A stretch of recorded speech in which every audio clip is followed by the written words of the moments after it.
are in a long distance relationship, and this is my last drive down here until after April 15th, the tax deadline.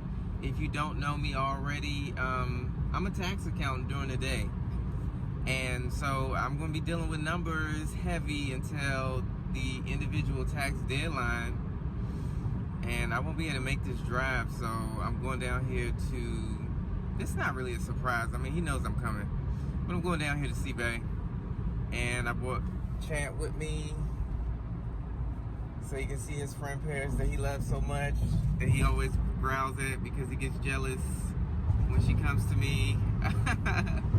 Ain't that right, Chant? We've made it. Huh? Say hi, Paris. Get out the kitchen. Get out the kitchen.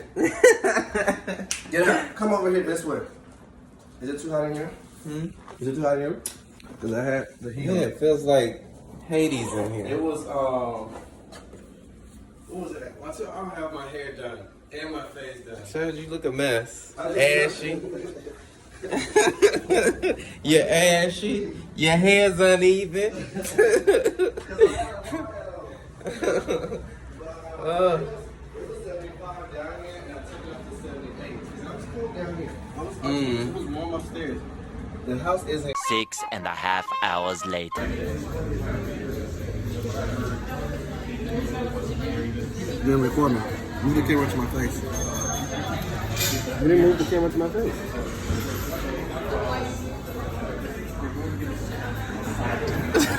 You're so I was just thinking about this, and I saw this some time ago. I was watching a documentary when I was young. It was about class in America. It came on PBS years ago. I mean, I was like maybe in my preteens when I seen this. It showed me, you know, economic class in America. And it had like that was the first time I learned about Jack and Jill as far as the black elite. And it was an interesting statistic in the documentary where they talked about class in America and how many people rise out of the class that they were born in. Now, if you're rich, there is no rising. Like, you're already at the top. You were blessed enough to get to the top. But for those at the bottom, and there's actually a New York Times article, maybe I can post the link in the comments. There's a New York Times article from like 2012, and it shows that this economist did this study on particularly men and those in the bottom rung of caste systems in their countries. And for Great Britain, it was 30% of men in the lowest rung of their caste system will rise above that system into the next level or higher. In Denmark, it was like 46%. But in America, it was only 8%. And every American likes to think that they're middle class. But the reality is, you're not. We're not all middle class. And even with middle class, there's even sections in middle class. There's middle class, and there's upper middle class, and then there's, you know, wealthy, and then there's just fucking filthy rich. And I have been thinking about this for a while. I don't know why I was thinking about this.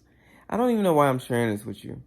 But I was thinking about this the other day. Like, I think one of the major reasons why people don't rise above the class that they were born into is due to mindset.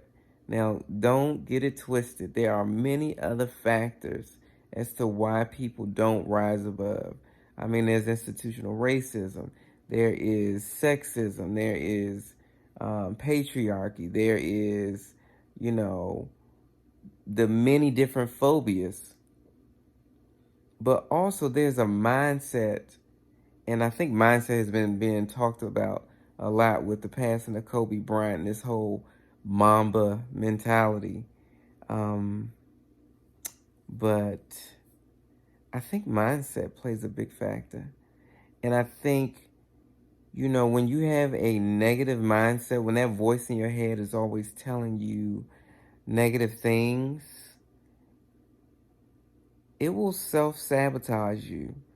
And I think within the last year, I dealt with that. You know, I've gone through my depression. Am I clinically diagnosed? No, because I haven't gone to a psychiatrist. But I think we all go through our bouts of depression. And, you know, changing that voice in your head from a negative voice that's always saying negative things to a positive voice will definitely change mindset. Man, I'm traumatized.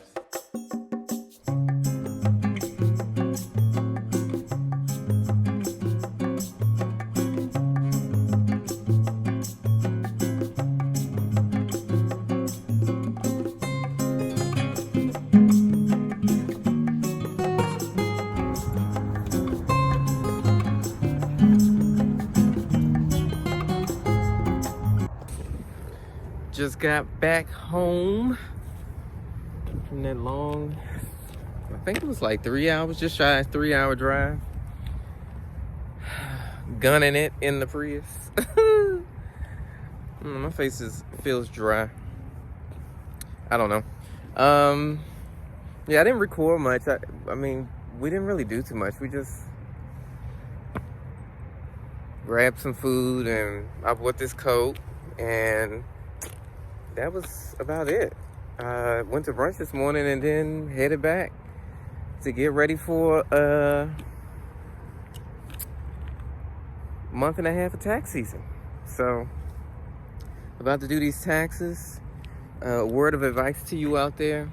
I know you're probably not going to listen because you think you've been doing things right for the years that you've been doing them. Get somebody who's qualified to do your taxes, not somebody who say they know how to do taxes. Get somebody who's trained in it, certified in it. Pay the money, because you can pay the money now for your taxes to get done right, or you can pay later when the IRS is auditing people.